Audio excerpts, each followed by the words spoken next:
खुद खुदा ही खुद का प्रचार करने के लिए खुद के तरीके से आता है। ये बात मेरी स्मृति में बैठ गई थी। मैं जब भी प्रश्नों की गहराई में जाता या काम, क्रोध, लोभ आदि में फंस जाता तो सफ़ेद छोटी सी मोमबत्ती की ज्योति मेरे सामने से गुजरती और मैं समझ जाता कि इस कार्य से मुझे कोई रोक रहा है। मेरा लौकिक जन्म जिला पानीपत के गांव बराना में एक अच्छे जमींदार घराने में हुआ। पिताजी को मेरी प्राप्ति उनकी काफी उम्र गुजर जाने के बाद हुई, इसलिए मेरा पालन पोषण भी हाथों हाथों पर हुआ।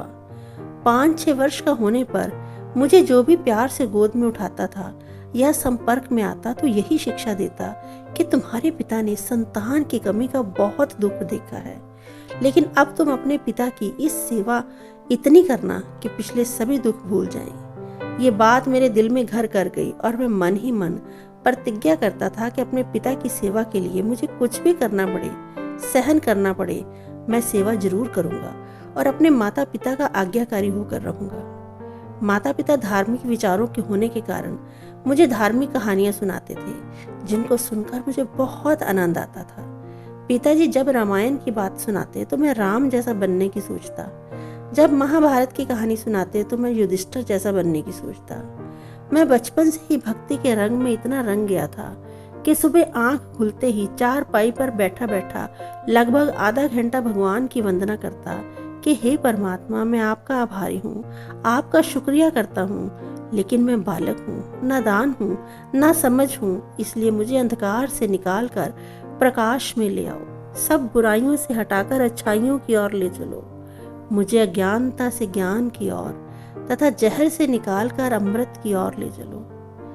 इस संसार रूपी मेले को मुझे अपनी गोदी में बिठाकर दिखाओ, कहीं माया के बाजार में विचलित होकर मैं जीवन बर्बाद न कर लूं। मुझे गोदी से नीचे ना उतारना, जो चीज आपको अच्छी लगे वही मुझे देते रहना, जो कर्म आपको अच्छा लगे वही मुझसे करवाता।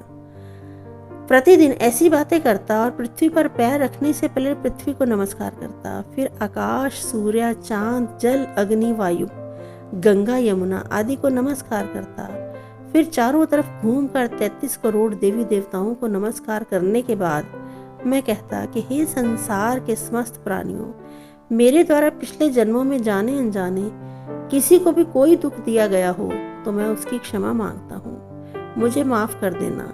जब भी भोजन करता तो परमात्मा का शुक्रिया करता कि हे परमात्मा, आपने मुझे भोजन दिया है, मैं इसे स्वीकार करता हूँ, और हे भगवान, संसार की सभी आत्माओं को पर्याप्त मात्रा में भोजन देना। रात को बिस्तर पर लेटकर काफी देर तक राम का नाम लेना, गायत्री मंत्र जपना और परमात्मा का शुक्रिया करना, ये मेरा रोज का रूटीन था। सुबह 4 बजे उठकर स्नान आदि करके धूप दीप जलाकर दुर्गा सप्तशती के 13 अध्याय, कई मंत्र तथा स्तोत्र पढ़कर और सभी आरतियां करके ही भोजन करता। शाम को 7 बजते ही सभी जरूरी से जरूरी काम छोड़कर भी मंदिर में पहुंच जाता था। मंदिर में सभी देवताओं की आरती उतारना, कुछ समय बैठकर माता देवी से मीठी मीठी बातें करना, सोमवार, मंगलवार, शुक्रवार, शनिवार, एकादशी और चांदनी आठम को व्रत जरूर रखता था। माता में मेरा अटूट विश्वास था और कठिन से कठिन कार्य माता की सच्ची याद में करने से वह निर्विघ्न पूरा होता था। मैं हर वर्ष गंगा स्नान व चंडी माता और मनसा माता के दर्शन करने अवश्य जाता था। बड़ा होकर मैं BCGS डाक विभाग के पद पर नियुक्त हो गया। मैंने एक जगह खरीद कर अपना रहने का मकान बनाया, एक कमरे में अपना पोस्ट ऑफिस खोल दिया। इस मकान के एक तरफ कृष्ण का मंदिर है और दूसरी तरफ ब्रह्मा कुमारी आश्रम है, लेकिन मैं ब्रह्मा कुमारियों से बहुत कटता था। जब भी वे मिलने आती तो उनकी बात को ना सुनकर उनका मजाक उड़ाता था और वे भी कई बार मुझे मजाक के मूड में देखकर रास्ता काट जाते थे। भक्ति मार्ग में मुझे खुशी और प्राप्ति का अनुभव होते हुए भी अंदर में कई प्रकार के प्रश्न बने रहते थे। कई घटनाएं मुझे अक्सर याद आती थी। विद्यार्थी जीवन में एक बार एक सहपाठी ने 4 खाली स्थानों में एक ही शब्द भरने के लिए कहते हुए एक पहेली पूछी थी। मेरे दूसरे साथी ने उसमें भरा, खुदा खुद ही खुद का प्रचार करने के लिए खुद के तरीके से आता है।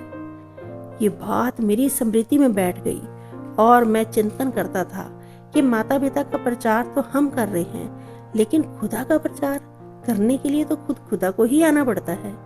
एक बार एक बहन ने बाल सभा में एक गीत गाया था कि भगवान वायदा करके गए हैं भारत में आने का। ये गीत भी मेरे मन में चलता रहता था और मन कहता रहता था कि जब भगवान वायदा करके गए हैं तो अवश्य ही आएंगे, क्योंकि वे कभी झूठा वायदा नहीं करते। भक्ति करते करते मेरे मन में विचार चलता था कि एक माता ने मुझे जन्म दिया है, उसके साथ मेरा पिता भी है, लेकिन जिस माता की मैं भक्ति करता हूँ इसके साथ भी मेरा कोई पिता होना चाहिए। यदि पिता नहीं है तो ये कुंवारी है, तो कुमारी को माता क्यों कहा गया है? इसे केवल देवी ही कहना चाहिए था। जब भैरव ने माता का पीछा किया और माता जिस स्थान पर छुपी उस स्थान का नाम गर्भजून क्यों रखा गया, और माता उस स्थान पर पूरे 9 महीने ही क्यों रुकी, और गर्भजून से चलते ही माता का नाम अर्धकुमारी क्यों पड़ा? जब मैं ऐसे कई प्रश्नों की गहराई में जाता तो उसी समय मेरे सामने से बिल्कुल सफेद छोटी सी मोमबत्ती की ज्योति गुजरती, और खास करके जब भी मैं किसी गलत कार्य जैसे काम, क्रोध, लोभ, मोह आदि में फंस जाता तो वह ज्योति सामने से गुजरती थी और मैं समझ जाता था कि इस कार्य से मुझे कोई रोक रहा है। कई बार तो उस कार्य से मैं रुक जाता था, लेकिन कई बार लापरवाही से क्रोध आदि कर देता था, जो बाद में बहुत पछताता था कि ये ज्योति मेरे को रोक रही थी। आगे से मैं इसका ध्यान जरूर रखूंगा। एक दिन मेरे को 4-5 दिन तक लगातार बुखार आता रहा। मैं शहर से 1 हफ्ते की दवाई लेकर गांव में आ गया और पोस्ट ऑफिस का कार्य करने लगा। कार्य करते करते विचार आया कि बीमारी ज्यादा हो गई है। बच्चे अभी अपने पैरों पर नहीं खड़े हुए। यदि मुझे कुछ हो गया तो बच्चों का क्या होगा? और मैं लिखना बंद करके थोड़ा गहराई से सोचने लगा तो उसी समय एक लाइट का फरिश्ता सा मेरी कुर्सी के पास आकर बैठ गई। वह सफेद साड़ी पहने हुए, हृष्ट पुष्ट शरीर, खुले हुए बाल और बीज की मांग किए हुए थी, और मुझे ये शब्द सुनाई दिए कि आपकी भक्ति पूरी हुई, आप चिंता मत करो, ये बीमारी आपको सतयुग में ले जाने का कारण बनेगी और ये शीघ्र ही ठीक हो जाएगी। ये कहते ही फरिश्ता गुम हो गई। ये बात मुझे बड़ी अजीब सी लग रही थी कि बीमारी मुझे सतयुग में ले जाने का कारण बनेगी। भक्ति मार्ग में सफेद वस्त्रधारी माता को ब्राह्मणी माता कहते हैं। मैंने घर जाकर बताया कि मुझे ब्राह्मणी माता का साक्षात्कार हुआ और उसने मुझे बताया कि ये बीमारी मुझे सतयुग में ले जाने के लिए आई है और जल्दी ही ठीक हो जाएगी। शाम के समय 5:30 बजे जब मैं पोस्ट ऑफिस बंद करके बाहर गली में खड़ा हुआ तो उसी समय आश्रम से एक ब्रह्मा कुमार भाई निकला और मेरे से बोला, भाई अब तो खुद खुदा आया हुआ है और वह तुम्हें बुला रहा है। मैं मजाक की स्थिति में बोला, चलो आज आपके खुदा से भी मिलते हैं। जो ही मैं आश्रम के अंदर गया तो देखा जिस माता का साक्षात्कार हुआ था उसका फोटो सामने दीवार पर लगा हुआ था। मैंने पूछा, ये फोटो किसका है? उसने बताया, ये मम्मा है जो सरस्वती बन ज्ञान वीणा बजा रही है, ज्ञान की देवी है जो आने वाले सतयुग में राधा के रूप में जन्म लेगी और स्वयंवर के बाद श्री लक्ष्मी कहलाएगी। मैंने उसे बताया कि आज 2-2:30 बजे मैंने इनका साक्षात्कार किया और इन्होंने मुझे बताया कि आपकी भक्ति पूरी हो चुकी है और जो आपके शरीर में बीमारी है ये आपको सतयुग में ले जाने के लिए आई है। दीवारों पर लगे हुए चित्रों को देख देख कर मेरा दिल अंदर ही अंदर बहुत खुश हो रहा था। मुझे सभी चित्रों पर समझाया गया। जैसे जैसे मैं समझाता जा रहा था वैसे वैसे मेरे दिल को लग रहा था कि पिछली भूली हुई बातें याद आ गई हूँ। पूरी प्रदर्शनी समझने पर मेरे अंदर कोई संशय व प्रश्न नहीं रहा और उसी दिन उसी समय साप्ताहिक पाठ्यक्रम का पहला पाठ पढ़ा और मुरली भी सुनी। इस प्रकार मुझे आश्रम में शाम के 8 बज गए। जब आश्रम से बाहर निकला तो पता चला कि सभी घर वाले बहुत चिंतित हैं और मुझे ढूंढ रहे हैं। मिलते ही वे बोले कि आप कहाँ चले गए थे? मैंने कहा कि सुबह मैंने आखिरी पूजा पाठ कर लिया था। जिनकी हम पूजा कर रहे थे वे पिछले जन्मों के हमारे ही चित्र हैं। अब खुदा खुद हमारे लिए आया है, हमें केवल उसी के बतलाए हुए रास्ते पर चलना है। अगली सुबह नित्याकर्म आदि करके मैं आश्रम में ही चला गया।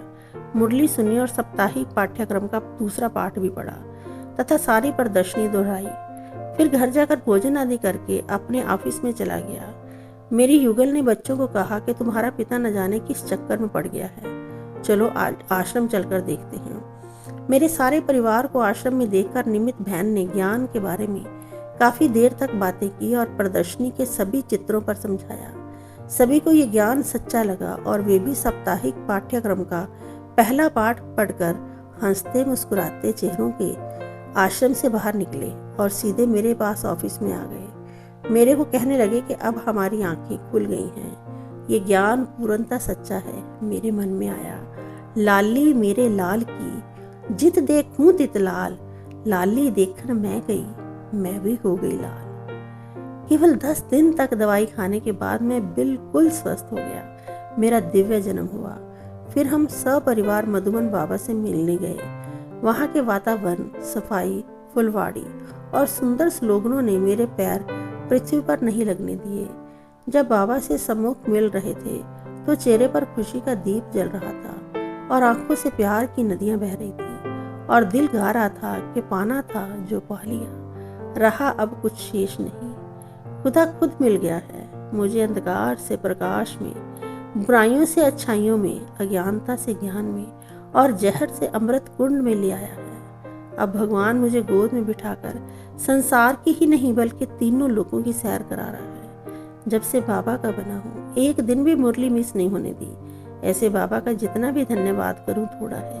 ज्ञान में मेरा अटूट निश्चय है। अब मेरे पास कोई प्रश्न नहीं है।